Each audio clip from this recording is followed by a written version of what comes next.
Assalamualaikum warahmatullahi wabarakatuh. Perkenalkan, nama saya Refni Adesia Pradiarti dari jurusan Matematika, Prodi S1 Pendidikan Matematika dengan NIM 180311612506. Nah, pada kali ini saya akan membahas materi tentang surplus produsen dan surplus konsumen, serta bagaimana cara mendapatkan dan menghitung surplus produsen dan surplus konsumen.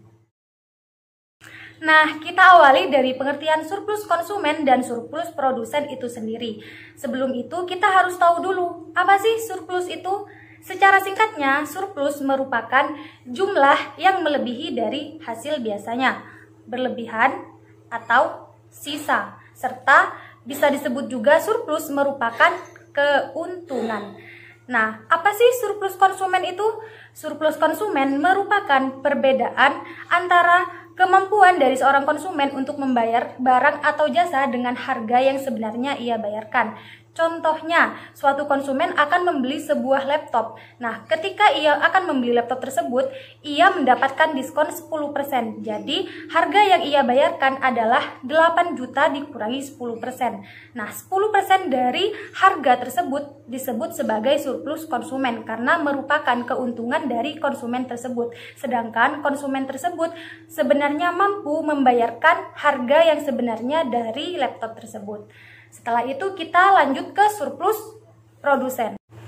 Nah, sedangkan surplus produsen itu sendiri merupakan keuntungan yang didapatkan oleh seorang produsen karena ia mampu menjual barang atau jasa dengan harga yang lebih tinggi dari harga yang sebelumnya direncanakan. Contohnya, seorang produsen biasanya ia menjual kemeja dengan harga 200.000. Namun ketika ia menawarkan kemeja tersebut dengan harga 250.000 dan ada yang membelinya, maka 50.000 dari hasil kemeja tersebut merupakan surplus produsen. Nah, itulah yang disebut surplus konsumen dan surplus produsen. Setelah itu, kita akan mempelajari tentang cara menghitung dan mendapatkan surplus konsumen serta surplus produsen. Nah, sekarang kita akan mencoba mencari nilai dari surplus produsen dan surplus konsumen itu sendiri. Nah, sebelum itu kita harus mengetahui dulu letak dari surplus produsen dan surplus konsumen itu pada kurva permintaan dan kurva penawaran. Sebelum itu, kita juga harus mencari dulu titik keseimbangan harga pasar yang sudah kita pelajari pada materi sebelumnya. Nah, letak dari surplus produsen dan surplus konsumen itu sendiri disajikan dalam gambar berikut ini.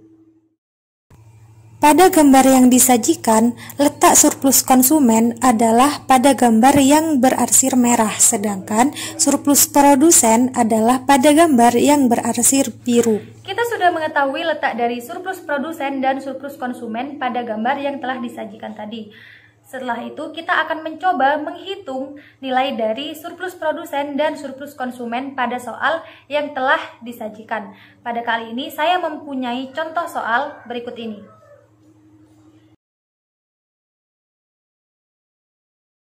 Nah, yang pertama kita harus menentukan dulu titik kesetimbangan pasar atau equilibrium. Dengan rumus PD sama dengan PS. Kita masukkan kedua persamaan yang tadi, PD sama dengan 100 min 0,5 Ki dan PS sama dengan 10 plus 0,5 Ki. Nah, setelah dioperasikan, Ki sama dengan 90. Lalu kita substitusikan Ki sama dengan 90 tersebut ke dalam persamaan yang pertama, didapatkan P sama dengan 55. Setelah itu kita mencari titik potong pada masing-masing sumbu P dan sumbu Q. Didapatkan titik potong untuk persamaan pertama yaitu 200,0 dan 0,100 dan pada persamaan kedua min 20,0 dan 0,10.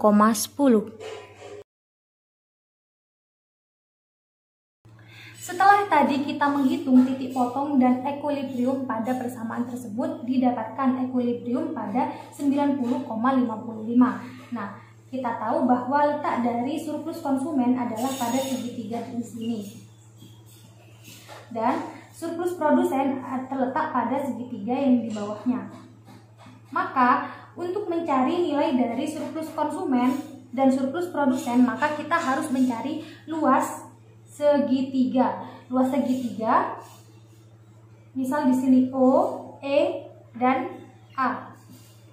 O, E, A sama dengan setengah dikali 90 dikali 100 dikurangi 55 sama dengan setengah dikali 90 dikali 45.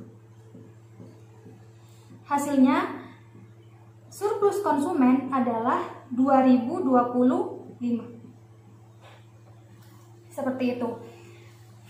Setelah kita menghitung surplus konsumen, maka kita tinggal menghitung surplus produsen. Surplus produsen berarti menghitung luas segitiga yang di bawahnya, yaitu O segitiga OBE sama dengan setengah dikali alasnya sama 90, terus dikalikan dengan tingginya 55 dikurangi 10 sama dengan setengah dikali 90 dikali 45.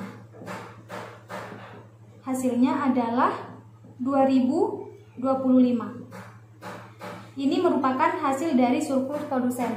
Jangan lupa bahwa nilai dari surplus produsen dan surplus konsumen merupakan luas segitiga pada surplus tersebut. Surplus konsumen yang di atas dan surplus produsen yang di bawah. Nah, kita sudah mengetahui apa itu surplus konsumen maupun surplus produsen, serta cara untuk menghitungnya. Maka kata kuncinya di sini surplus merupakan keuntungan, baik itu diperoleh oleh produsen maupun diperoleh oleh konsumen. Serta cara untuk menghitung surplus konsumen maupun surplus produsen adalah dengan cara mencari luas dari segitiga pada kurva permintaan dan penawaran yang sudah dicari titik kesetimbangannya. Demikian video pada kali ini. Wassalamualaikum warahmatullahi wabarakatuh.